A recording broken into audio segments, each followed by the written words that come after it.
থাকে, and that option is মৌলবাদী বা উগ্র যারা আছেন ইসলামপন্থী, আর আপনি জানেন ওয়েস্টার্ন এদের ব্যাপারে একটা অ্যালার্জি আছে।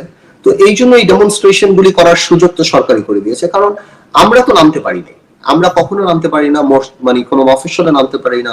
বিএনপি যখনই কোনো প্রোগ্রাম দেয় ঘরে থাকতে পারে না, বাস ট্রাক সব বন্ধ হয়ে যায়, হোটেল বন্ধ হয়ে যায়। সেখানে হেফাজত ইসলাম এত বড় বড় মিছিল করছেন, এত মানুষ আসছেন, সেগুলি বড় করে ফেলা হচ্ছে, এবং ওয়েস্ট যখন শুনছে যে এই ডেমনস্ট্রেশন হচ্ছে একটা স্ট্যাচুর বিরুদ্ধে, বা স্ট্যাচু হবে কি হবে না, ইউরোপ আমেরিকাতে তো রাস্তায় রাস্তায় স্ট্যাচু, ওনাদের কাছে তো ডেফিনেটলি এই জিনিসটা একটু অন্যরকম মনে হচ্ছে। আমার মনে হচ্ছে ইটস বেসিক্যালি পলিটিক্স ছাড়াও কিছুই, আর কিছুই না। সেই জায়গাটায় এখন আমাদের হেফাজত ইসলাম বা আলেম সমাজ যারা প্রতিবাদ করছেন তাদের ব্যাপারে আপনার পরামর্শ কি রাজনীতিবিদ হিসেবে? না, আমার ব্যাপারে পরামর্শ দিয়ে এনাদেরকে আসলে পলিটিক্স আসা উচিত। এনারা যদি এনাদের কাঙ্ক্ষিত লক্ষ্যে পৌঁছাতে চায়, বা if they want to be hard, politics আসবে। বিকজ এনারা ওই শাপলা চত্বরের মোড়ের যখন ওনাদের কান ধরে উঠিয়েছে, বসিয়েছে, এই করেছে, আমার মনে আছে আমি আলামা শফি সাহেবকে নিয়ে সর্বপ্রথম পার্লামেন্ট ওনার পক্ষে বক্তৃতা দিয়েছিলাম, যে উনি হেলিকপ্টারে আসলে এত গাজলে কেন। তোফাল আহমেদ সাহেব যে ভোলা 50 বার হেলিকপ্টারে যাইতে জিজ্ঞেস করেন, আপনার মনে আছে? আমার কথা না, আমরা বলেছিলাম ওই ইসলামের পক্ষে কথা বললে ডেফিনেটলি আমরা, আমি আমারটা বলতে পারি, আমি আমার লিমিটেড নলেজ থেকে আমি সাপোর্ট করবো, কিন্তু একটা ওয়ে আছে। আপনি যদি আপনার দাবি নিতে চান, আওয়ামী লীগ পলিটিক্যাল পার্টি ক্ষমতায়, আপনাদের আলেম সমাজ অনেক মানুষ আছে, আপনারা সুন্দর করে এই জিনিসটা উপস্থাপন করেন, কথা বলেন। আওয়ামী লীগ যেহেতু ভোটের চিন্তা যদি করতো, তাহলে অফকোর্স আপনাদের কওমি মাদ্রাসা করেছে না, করেছে। তো in that case there are ways যে আপনারা কি করবেন। কিন্তু এইভাবে যদি আপনারা বলেন যে ভেঙে ফেলবো, উড়িয়ে ফেলবো, এই করবো, আপনারা তো ভাঙতে পারেন নাই, আপনারা আগেও পারেন নাই, আপনারা কখনো করতে পারেন নাই। আপনারা আগেও চেষ্টা করেছেন, আপনাদের যথেষ্ট অপমান করেছে সেই চত্বরে, আবার কয়েকদিন পর আপনারা সরকারের সাথে আতাত করেছেন, এটা তো সত্যি কথা, তাই না? তো ওই ট্রাস্টটাও তো এখন মানুষ করে না, যে আপনারা একটু মিটিং টিটিং করবেন আবার আপনারা চলে যাবেন। আমার কথা হলো, ওনাদের দাবির সাথে আমি একমত যে মূর্তি এটা না করলে ভালো হয়, এটা বেটার হয়, কিন্তু দাবি আদায় প্রক্রিয়াটা আমার মনে হয় আরো সুন্দর করে পলিটিক্যালি করা যায়। যেমন ওরা 5টা প্রস্তাব দিয়েছে, ওয়াই ডু ইউ কনফিউজ? আপনি একটা প্রস্তাব দেন, আপনি 5টা প্রস্তাবের জায়গায় আওয়ামী লীগ অনেক বড় পলিটিক্যাল পার্টি, 4টা নিচের যদি মেনে প্রথমটা রেখে দেয়, আপনি কিছুই পাবেন না, কারণ সংখ্যায় তো দেখা যাবে ওই 4টা আমি মেনেছি, একটা আমি মানি। আপনি আমার কথা বুঝতে পারছেন? আমরা ফোকাস করা দরকার। ওনারা তো আলেম মানুষ, ওনারা ইসলাম আমাদের চেয়ে অনেক বেশি জানেন, অনেক কিছু জানেন। ইনশাআল্লাহ ওনারা যদি ঠিক করে বলেন, গভর্নমেন্টের সাথে কথা বলেন, government at the end of the day Awami League এখন ভোটে থাকুক না থাকুক, কিছু না কিছু জায়গায় তো ইমেজের চিন্তা করে, এছাড়া আর ভাস্কর্য কি আর মূর্তি কি ভাই, এটা সবাই জানে। এখন কেউ যদি জেনেও না জানার ভান করে, সেটা তার প্রবলেম। মানে ইসলামে ক্লিয়ারলি লেখা। তবে ধরুন আওয়ামী লীগের প্রতি আসলে আস্থা কম মানুষের, কারণ ইতিমধ্যে যা দেখেছে সবাই যে আওয়ামী লীগ তার প্রয়োজনেই সবকিছু হ্যাঁ হ্যাঁ করে, পরে আবার সবই বিগড়ায় যায়। হেফাজতের সঙ্গে 5 দফা চুক্তি ছিল না, লিখিত চুক্তি তো ছিল, তো এখন আবার কি চুক্তি করবে, এখন আবার কি প্রস্তাবনা, এখন আবার কি মানামানি, কি হবে? প্রস্তাব তো হেফাজত দিচ্ছে, আমার কথা তো হেফাজত যদি প্রথমে প্রেস কনফারেন্স করে দাবিগুলি করতো, তাহলে তার আওয়ামী লীগের ইচ্ছা পূরণ হতো না, তাহলে তো লক্ষ লোক নামতো না, বিদেশিরা ভয় পেত না, এই আলাপটা এখন হতো না। সো আমার এই আওয়ামী লীগের পারপাস সার্ভ হয়ে গেছে, এখন দেখবেন এই ইস্যু খুব শীঘ্রই শেষ হয়ে গেছে। এই যে হাইকোর্ট যেটাকে ডাইরেক্টিভ দিয়েছে ইসলামিক ফাউন্ডেশন এবং বাইতুল মুকাররমের খতিবকে, ওনারা আমাকে যদি ইসলামিক ফাউন্ডেশন অবাক করে দেয়, আমি সেই অবাক হওয়াটাতে খুব না, আমারও মনে হয় যে তাই হবে, যে এরা সব জায়েজ কিভাবে ঘোষণা করে, আমি সেটি দেখার অপেক্ষায় আছি। তো আপনি বলছিলেন এই যে কুষ্টিয়ায় যে মূর্তি ভাঙচুরের যে প্রসঙ্গটি এসছে, আপনি একজন দক্ষ ব্যারিস্টার, আপনি অনেক মামলা হ্যান্ডেল করেন, আপনি সাইকোলজি বুঝেন, আপনি ক্রিমিনোলজি বুঝেন, তো সেই জায়গাটা আপনার কি মনে হয়েছে? ধরুন আমি যতটুকু ফুটেজ দেখেছি, তারা যে ভাঙতে এসেছে, বলা হচ্ছে যারা ভেঙেছে তারাই কি ভেঙেছে আপনি মনে করেন? তাদের যে বডি, যারা ভেঙেছে তারা তো ভেঙেছে, এবার যারা ভেঙেছে তারা কারা সেটা আমি জানি না। মানে যেই দুইজন এসেছেন ওই দুইজনই ভেঙেছেন হয়তো, কিন্তু ওনারা কোন দল করেন, কোন আদর্শে বিশ্বাসী, বা কারা করেন, বা ওনারা কোথা থেকে আসছেন, সেই আইডেন্টিফিকেশন তো আমি বলতে পারি না। সো আমি বলতে পারি না এটা হেফাজত ইসলামী করেছেন, বাট আমার আর্গুমেন্ট হলো যদি করে থাকে কোনো কারণেও, এগুলি ডিসকারেজ করা উচিত। বাট আমি একদমই বলতে পারি না যে এটা কে করেছেন। আমি মনে করছি মূর্তিটা ভেঙে ফেলছে, দ্যাটস ইট, এর বাইরে আমি আর কিছু মনে করছি না। আমি দেখছি যে মূর্তিটা ভেঙে ফেলেছে, এবং যেই রকম হিউম্যান ক্রাই বানানোর চেষ্টা হচ্ছিল, মানে যেটা যেই করুক আর কি, ওটা হয়নি। না আমি তো এই সংবাদপত্রের নিচে যে কমেন্টস গুলো পড়েছি সাধারণ মানুষের, সাধারণ মানুষ মনে করে যে এটি সরকারি ভেঙেছে।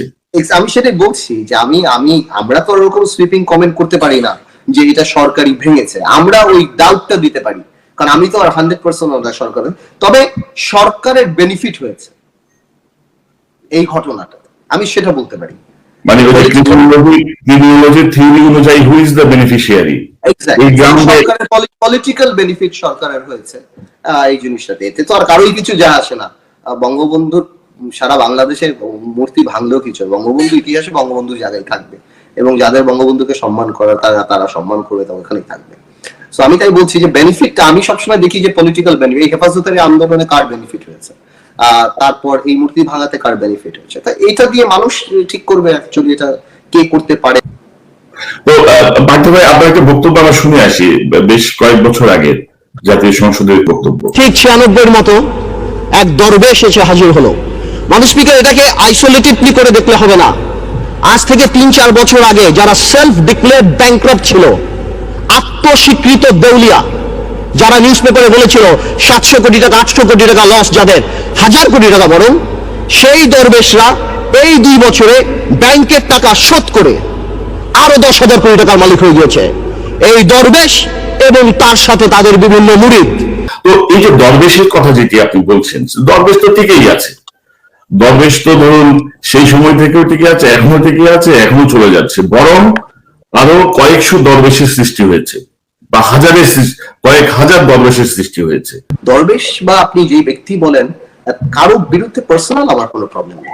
আমার প্রবলেমটা হলো ওই সময় সিস্টেম যেটা এক্সিস্ট করছিল, যে শেয়ার মার্কেটে ডেকে ডেকে মানুষকে ফকির বানানোর যে একটা পায়, তারা ইচ্ছা মতো দামগুলি বাড়িয়ে দিয়ে আবার নিচে নামানো, আবার করা, এবং একটা ইভেন কি আমার বিশ্বাস সরকারেরও কিন্তু অনেক সময় জানে না। আপনি জানেন, আপনি আমার কথা শুনলে অবাক হবেন যে সরকার হয়তো মনে করা আছে ও হয়তো 200 কোটি টাকা চুরি করছে, ও যে 20,000 কোটি টাকা এই ফাঁক দিয়ে চলে গিয়েছে।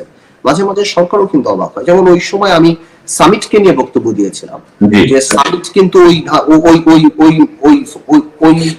ওই ইসে ছিল যে তারাও কিভাবে 10,000 কোটি টাকা 20,000 কোটি টাকা শেয়ার মার্কেট থেকে উঠাবে ওই মেঘনাঘাট পাওয়ার প্ল্যান্ট গুলো করে। আর আমার ওই বক্তৃতার পরে অনেকেই নড়ে চলে গিয়েছে। আপনি পুরো বক্তৃতাতে দেখতেন যে লোটাস কামাল সাহেব 20 টাকা শেয়ার 120 টাকায় আপনার সময় বিক্রি করেছিল। পুরো বক্তৃতা দেখলাম দেখবেন। সো আমি যে বক্তৃতা দিয়েছিলাম ফ্যাক্টস এন্ড ফিগার্স নিয়ে, আমি প্রথমে বেসিক ব্যাংক যে 4,500-5,000 কোটি টাকা চুরি হয়েছিল সেটার কথা আমি বলেছিলাম, যার কারণে হয়তো কিছু হয়নি, আবার অনেক কিছু হয়েছে। মেবি বাচ্চু সাহেব জেল খাটেননি, আজকে সারা বাংলাদেশ জানে যে এই করাপশনটা যে হয়েছে, এবং এই কথা যখন উঠে আওয়ামী লীগ চুপ করে থাকে। আওয়ামী লীগ সরকার ক্ষমতায়, যেভাবেই হোক তারা ক্ষমতায়, তারা কেন এইসব লুটপাটকে প্রশ্রয় দিচ্ছে বা কোনো কার্যকর পদক্ষেপ নিচ্ছে না? কিন্তু না, আমি কিন্তু এটা আসলে বুঝতে পারি না যে এই পরিমাণ দুর্নীতি, হাজার হাজার কোটি টাকা, ছাত্রলীগের ছেলেদের কাছে 1,000 কোটি টাকা, সবার কাছে এত কোটি টাকা, আশেপাশে মানে সব জায়গাতেই টাকা কামানোর একটা কম্পিটিশন। মানে আওয়ামী লীগের মতো এমন একটা দল, এত বড় রাজনৈতিক দল, যেখানে বঙ্গবন্ধুর অবস্থান সময়কার রাজনীতিবিদদের আপনার মোরাল ভ্যালুস কোথায় ছিল, এখানে এরা যারা মুজিব কোড পড়েন, এনারা কতখানি ধারণ করেন, আমার খুব অবাক লাগে এটা চিন্তা করতে, যে এই টাকাটা কোনো সময় বরকত নিয়ে আসবে না। এবং এখন কিন্তু সত্যি কথা বলতে আমি কিন্তু অনেকেই কিন্তু চিন্তিত, বিকজ এমন টাকা, বুঝেন, আপনি একটা ডিজি ড্রাইভারের কাছে 100 কোটি টাকা। সো আপনি চিন্তা করেন এমপি মন্ত্রীরা যেভাবে টাকা কামাচ্ছে, এই টাকা দিয়ে ওনারা করবেন কি? ওনারা তো আসলে এই যে কানাডাতে যেগুলি শুনছি, ব্যবসায়ী থেকে আরম্ভ করে আমলাদের যে অবস্থা বা রাজনৈতিক নেতাদের যে অবস্থা, এটা আসলে অনেক প্যাথেটিক অনেক ভাই। এটা আমাদের জন্য অনেক দুঃখজনক যে আমরা এই পর্যায়ে চলে আসছি। আর আওয়ামী লীগের মতো একটা বড় দলের এই ধরনের স্টিগমা নিতে হবে। আপনি দেখুন, গত 12 বছরে আওয়ামী লীগের কোন মন্ত্রী এমপির জেল হয়নি একটা টাকা চুরি করার জন্য। আপনি দেখেন কত বড় বড় নিউজ আসছে, কত এমপি মন্ত্রী নিউজ আসছে। ওই যে ব্যাংকের নাম পর্যন্ত পরিবর্তন করে ফেলতে হয়েছে, আপনার ফার্মার্স ব্যাংক, তারপর আরো কত ঘটনা আছে। দেদারসি বিদেশে সবাই, অনেকে পাসপোর্ট নিচ্ছে, অনেকে বাড়ি বানাচ্ছে। ভাই না, এটা এই গভর্নমেন্ট কেন জানি এই ব্যাপারে উদাসীন আমার মনে হয়, এবং এটা সর্বসেক্টরে এই জিনিসটা হয়ে গেছে। হ্যাঁ, দুদক আছে, আমার মনে হয় সরকারের বিরুদ্ধে কেউ কথাটা তো বললে হয়তো তাকে একটা নোটিশ দেয়, এটা করে। কিছু কিছু ক্ষেত্রে ওয়াশিং মেশিনেরও কাজ করে। মনে করেন একজন ভালো একজন উন্নত মানের চোরকে নিয়ে ধুয়ে পরিষ্কার করে ছেড়ে দেয় যে ইজ কোয়াইট ওকে। আর আলটিমেটলি পলিটিশিয়ানের বিষয়টা পারসেপশনই থেকে যায় ভাই, রাইট, মানুষ আপনাকে কি বলবে কি বলে ডাকবে, আমার মনে হয় সেটাই মুখ্য। তবে এই স্টিগমা অনেকদিন নিয়ে ঘুরতে হবে আওয়ামী লীগের, বিকজ আসলে 15-20 বছর আগে যে জিনিসটা করে আপনি পার পেয়ে যেতেন, এখন আপনি এই জিনিসটা করতে পারবেন না। কারণ এখন ডিজিটাল যুগ, ইউটিউবে থাকবে, গুগলে থাকবে, সবকিছুতেই থাকবে, মানুষের মুখে মুখে থাকবে। 2008 থেকে 2012-13 সাল পর্যন্ত কিন্তু সরকারের যথেষ্ট টলারেন্স লেভেল ছিল, সরকার টলারেন্ট ছিল। আমরা পার্লামেন্টে অনেক কথা বলেছি, রাজপথে বলেছি, মিটিং এ বলেছি। সরকার একটা শক্তি ছিল, যে সরকার নৈতিক একটা শক্তি ছিল, যে সরকার 270টা সিট নিয়ে ক্ষমতা আসছে। মানে আমি জাতীয় পার্টিকে আওয়ামী লীগের পার্টি ধরি, হ্যাঁ, 270টা সিট নিয়ে ক্ষমতা আসছেন। কিন্তু 2013-তে ভোট চুরির পর বা 14-তে ওই যে অটো নির্বাচন যেটা হলো, ওই যে ডিসি সাহেবরা যে এমপি বানালো, ওর পর থেকে আবার এইবার যে 2018 সালে যে নির্বাচন হলো, সেই নির্বাচনে যেভাবে বিরোধী দল 45-50 জনকে মারলো, ক্যান্ডিডেটদেরকে, এবং যেই সেই মান না, কাউকে গুলি করলো, কারোর হাত ভেঙে দিল, মাথা ফাটিয়ে দিল, বিএনপির সিনিয়র নেতাদের মারলো। ওই এক মাস আসলে সরকার তার ইমেজ নিয়ে চিন্তা করে নাই। সরকার জানে that we have goldfish memory, আমরা ভুলে যাব, পরে উন্নয়ন করবে বা একটা কথা বলে দিবে, এই কথা বলে সরকার এগিয়ে যাবে। আর সরকার ওইটার একটা ফায়দা নিয়েছে যে ওয়েস্টের এখন আর ডেমোক্রেসি নিয়ে খুব একটা প্রবলেম না, ওয়েস্টার এখন হলো জঙ্গি। আর সরকার দেখে এই আপনার হোলি আর্টিসান থেকে আরম্ভ করে বিভিন্ন জায়গায় জঙ্গি দমনে বা সব জায়গাতে সরকার তো বাচ্চা শিশু সব মেরে ফেলে, বাবুর্চি যা আছে সব একদম শেষ। তো হ্যাঁ, কোনো কিছুই রাখবে না, মানে কেউ কাউকে ইনোসেন্ট কে ভালো অবধি দেখবে না, একদম সব শেষ। তো আবার দেখে হেফাজতের মতো এদেরকেও সরকার আপনার অপমান করে রাতের বেলা, আবার এক মাস পর তাদেরকে কাটলেট খাওয়াচ্ছে, মিষ্টি খাওয়াচ্ছে, তাদের খাবার। আমার কাছে বিদেশিদের কাছে তো এই সরকার ইজ লাইক ম্যাজিশিয়ান। দর্শক শুভেচ্ছা দিন, আসসালামু আলাইকুম, আপনাদের সবাইকে স্বাগত জানাচ্ছি। আমি কনক সরোয়ার। আজকে অনুষ্ঠানে দর্শক, আজকে আমাদের অতিথি আপনাদের অত্যন্ত সুপরিচিত মুখ, বাংলাদেশের একজন তরুণ রাজনীতিবিদ, ব্যারিস্টার আনবালিব রহমান পার্থ। ব্যারিস্টার পার্থ, আপনাকে স্বাগত জানাচ্ছি আজকের আলোচনায়। ওয়ালাইকুম আসসালাম পার্থ ভাই। তো আজকের আলোচনায় ইউটিউব চ্যানেল বন্ধ করার জন্য আমাদের হাইকোর্ট ডিভিশনের একটি বেঞ্চ রায় দিয়েছে। তো আমরা সেই প্রসঙ্গটা দিয়েই আজকে শুরু করতে চাই। আপনি ব্যারিস্টার মানুষ, রাজনীতিবিদ, কিভাবে দেখেন এই যে উচ্চ আদালতের এই যে রায়, এটি আপনি কিভাবে দেখছেন, কি মনে করেন? কংগ্রাচুলেশনস আপনাকে। বাংলাদেশে এত চ্যানেল আছে, বাংলাদেশে এত মানুষ ইউটিউবে কথা বলে সরকারের বিরুদ্ধে, এর মধ্যে যে আপনার চ্যানেলগুলি বা আপনার কন্টেন্ট গুলি ইউটিউব থেকে সরিয়ে ফেলতে বলা হয়েছে, I think you are very very lucky person. So বাংলাদেশে তো আপনি নিশ্চয়ই আপনি এমন কিছু করেছেন যার কারণে সরকার আপনাকে নিয়ে চিন্তিত হয়েছে। আমি মনে করি সাংবাদিক হিসেবে তো আপনি যে পারপাস আপনি যে পারপাস পূরণ করতে চেয়েছেন সেটা সম্পাদিত হয়েছে একদম খুব সুন্দর করে। The government is not very happy with you, এতটুকু আমি বলতে পারি যে জিনিসটা হয়েছে। বাট আমার মনে হয় যে এই ব্যাপারটা নিয়ে আমরা এখন আর কথা নাই বলি, যদি আপনি চান আপনার এই কন্টেন্টটা থাকুক, হ্যাঁ, তাহলে আমার মনে হয় যে আমরা এই কথা না কথা আমি আমার কোনো কন্টেন্ট নিয়ে চিন্তিত না, এবং আমি একটি বিষয় মনে করি যে আমি তো যা বলছি আমার দেশের বিরুদ্ধে কিছু বলছি না, আমি সরকারের সমালোচনা করছি বা সরকারের বিপক্ষে সরকারের অনেক কৃতকর্মের বিষয়গুলো জনগণের সামনে নিয়ে আসছি। তো আপনার পক্ষে এই বিষয়ে মন্তব্য করা কঠিন। তো একজন বিচারপতি, দুইজন বিচারপতি মিলে যদি রাষ্ট্রবিরোধী আর সরকারের সমালোচনা এটি ডিফাইন করতে না পারেন যে কোনটা রাষ্ট্রবিরোধী আর কোনটা ক্রিটিসিজম, তো আমাদের বিচার বিভাগের অবস্থা তো বোঝাই যায়। আর ইনফ্যাক্ট এই বিচার বিভাগের প্রতি আমি আস্থা হারিয়েছি যখন জাস্টিস সিনহাকে যে পদ্ধতিতে বের করে দেওয়া হয়েছে এবং তিনি যে পদ্ধতিতে এসে বিদেশে রাজনৈতিক আশ্রয় চেয়েছেন তারপর থেকেই।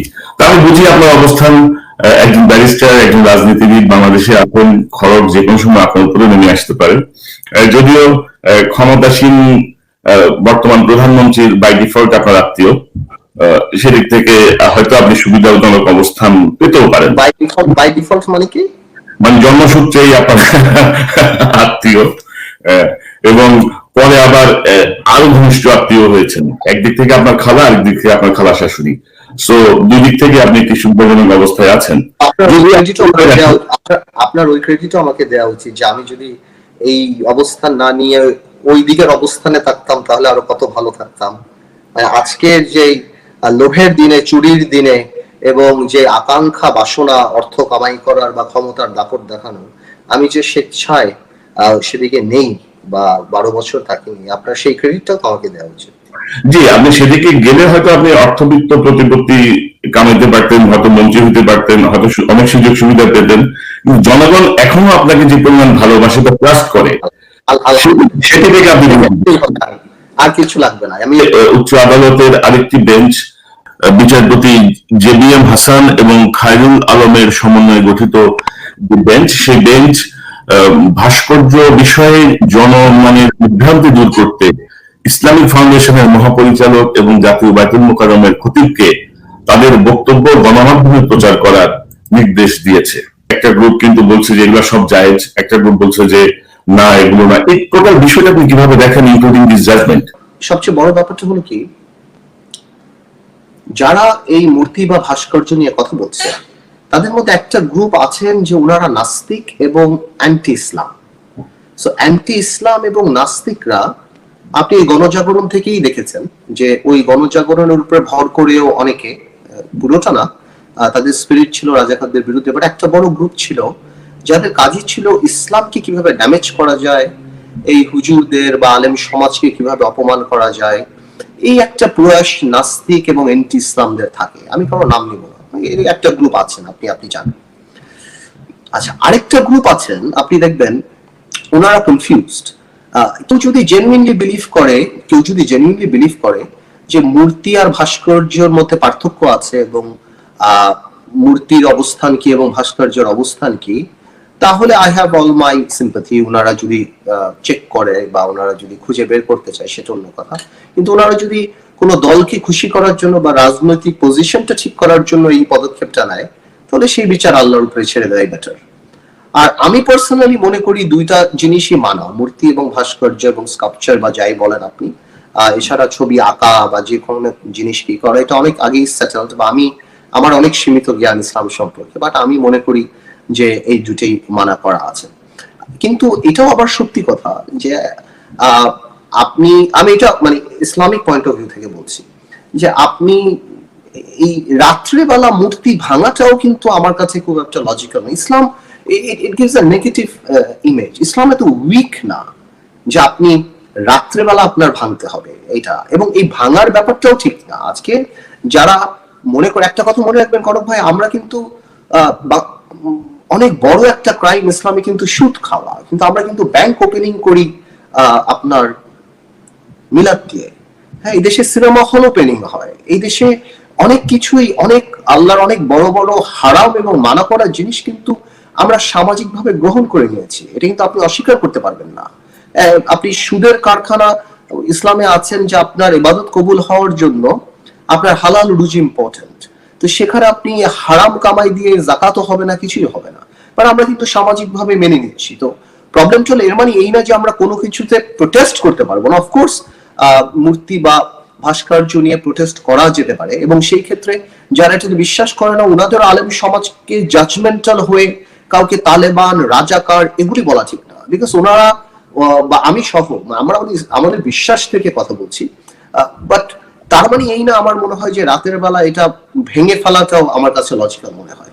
এখন হঠাৎ করে যে ভাস্কর্যের বিষয়টা নিয়ে এই যে মুখোমুখি অবস্থানে ইসলামী দল, আমি এর আগেও একটা টক শোতে মুনির হায়দার সাহেবের ওখানে বলেছি, আমার কাছে এটা মনে হয়েছে যে এটা একটা ফাঁদে পা দিয়েছে আপনার হেফাজত ইসলাম। বিকজ ওয়েস্টের কারণে এখন আমেরিকাতে নতুন সরকার এসেছে, সব কারণেই একটা সময় ছিল এই সরকার সবসময় জাতি বিভক্ত প্রক্রিয়ায় যেত, আপনার মনে আছে এর আগেও সবসময় তারা গিয়েছেন। এখন তারা হয়তো মনে করছেন যে আমরা যদি দুনিয়াকে দেখাতে পারি যে আমাদের ছাড়াও এই দেশে যদি কোনো অপশন থাকে, এন্ড দ্যাট অপশন ইজ মৌলবাদী বা উগ্র যারা আছেন ইসলামপন্থী, আর আপনি জানেন ওয়েস্টের এদের ব্যাপারে একটা অ্যালার্জি আছে, তো এই জন্য এই ডেমনস্ট্রেশন গুলি করার সুযোগ তো সরকারই করে দিয়েছে। কারণ আমরা তো নামতে পারিনি, আমরা কখনো নামতে পারি না, মানে কোনো মফস্বলে নামতে পারি না।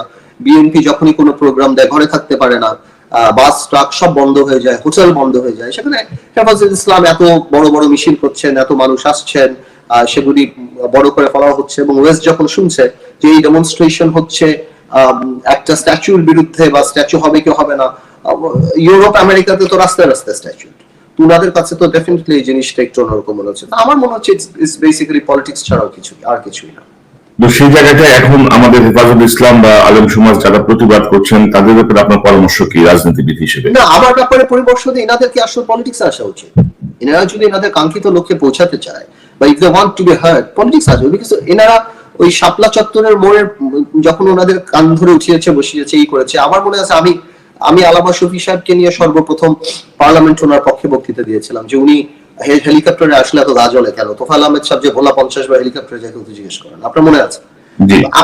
আমার কথা হলো আমরা বলেছিলাম ইসলামের পক্ষে কথা বললে ডেফিনেটলি আমরা আমি আমারটা বলতে পারি, আমি আমার লিমিটেড নলেজ থেকে আমি সাপোর্ট করবো, কিন্তু একটা ওয়ে আছে। আপনি যদি আপনার দাবি নিতে চান, আওয়ামী লীগ পলিটিক্যাল পার্টি ক্ষমতায়, আপনাদের আলেম সমাজ অনেক মানুষ আছে, আপনারা সুন্দর করে এই জিনিসটা উপস্থাপন করেন, কথা বলেন। আওয়ামী লীগ যেহেতু ভোটের চিন্তা যদি করতো তাহলে অফকোর্স আপনাদের কওমি মাদ্রাসা করেছে না, করেছেন।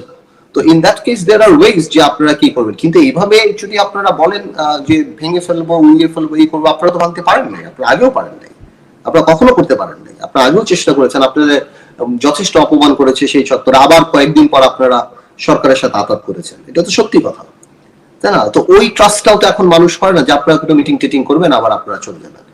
আমার কথা হলো ওনাদের দাবির সাথে আমি একমত যে মূর্তি এটা না করলে ভালো হয়, এটা বেটার হয়, কিন্তু দাবি আদায়ের প্রক্রিয়াটা আমার মনে হয় আরো সুন্দর করে পলিটিক্যালি করা যায়। যেমন ওরা 5টা প্রস্তাব দিয়েছে, ওয়াই ডু ইউ কনফিউজ? আপনি একটা প্রস্তাব দেন, আপনি 5টা প্রস্তাবের জায়গায় আওয়ামী লীগ অনেক বড় পলিটিক্যাল পার্টি, 4টা নিচের যদি মেনে প্রথমটা রেখে দেয় আপনি কিছুই পাবেন না, কারণ সংখ্যায় তো দেখা যাবে ওই 4টা আমি মেনেছি, 1টা আমি মানি। আপনি আমার কথা বুঝতে পারছেন?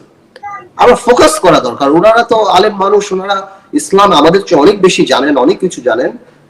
ইনশাল্লাহ ওনারা যদি ঠিক করে বলেন, গভর্নমেন্টের সাথে কথা বলেন, government at the end of the day Awami League এখন ভোটে থাকুক না থাকুক, কিছু না কিছু জায়গায় তো ইমেজের চিন্তা করে।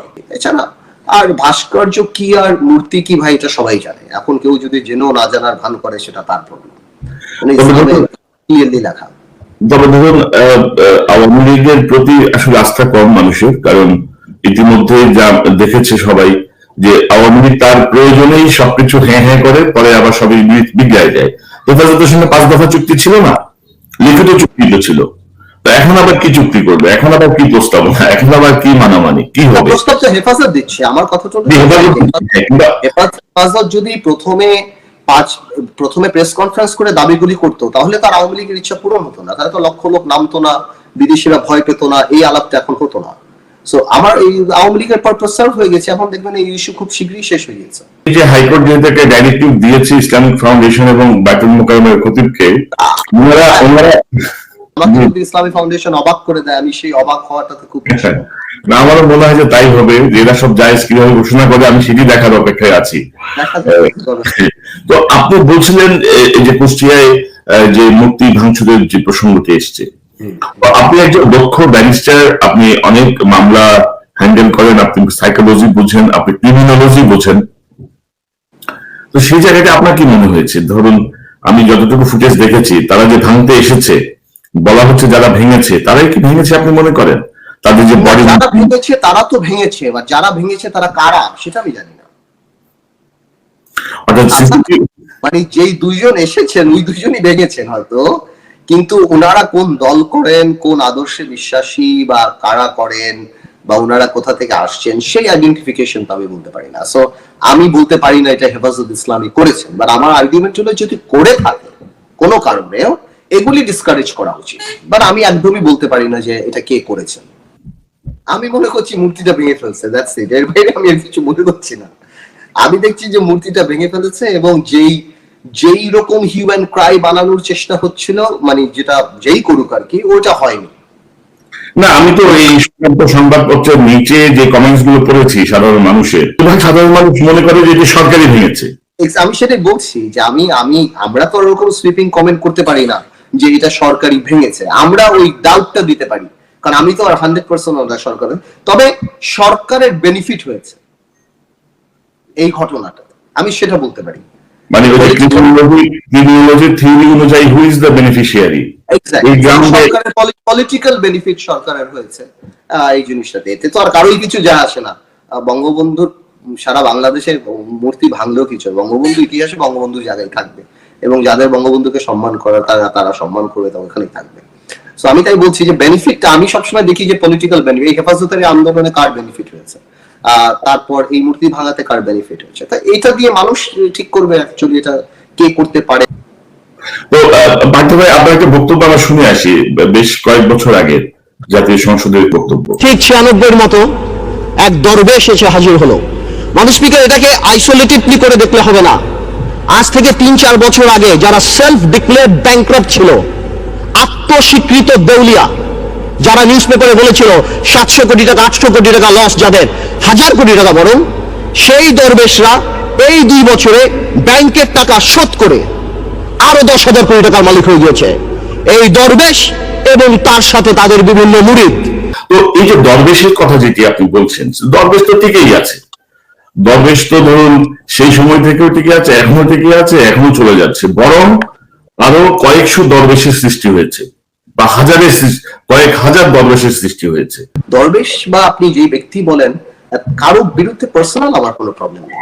আমার প্রবলেমটা হলো ওই সময় সিস্টেম যেটা এক্সিস্ট করছিল, যে শেয়ার মার্কেটে ডেকে ডেকে মানুষকে ফকির বানানোর যে একটা পায়, তারা ইচ্ছা মতো দামগুলি বাড়িয়ে দিয়ে আবার নিচে নামানো, আবার করা।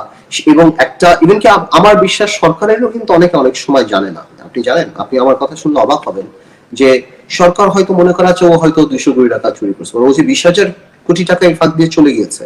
মাঝে মাঝে সরকারও কিন্তু অবাক হয়। যেমন ওই সময় আমি সামিটকে নিয়ে বক্তব্য দিয়েছিলাম, যে সামিট কিন্তু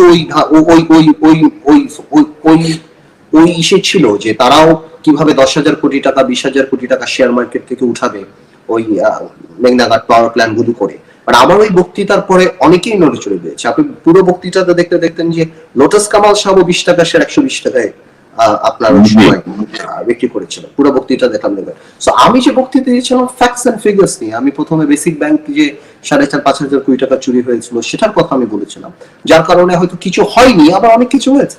মেবি বাচ্চু সাহেব জেল খাটেননি, বাট আজকে সারা বাংলাদেশ জানে যে এই করাপশনটা যে হয়েছে, এবং এই কথা যখন উঠে আওয়ামী লীগ চুপ করে থাকে।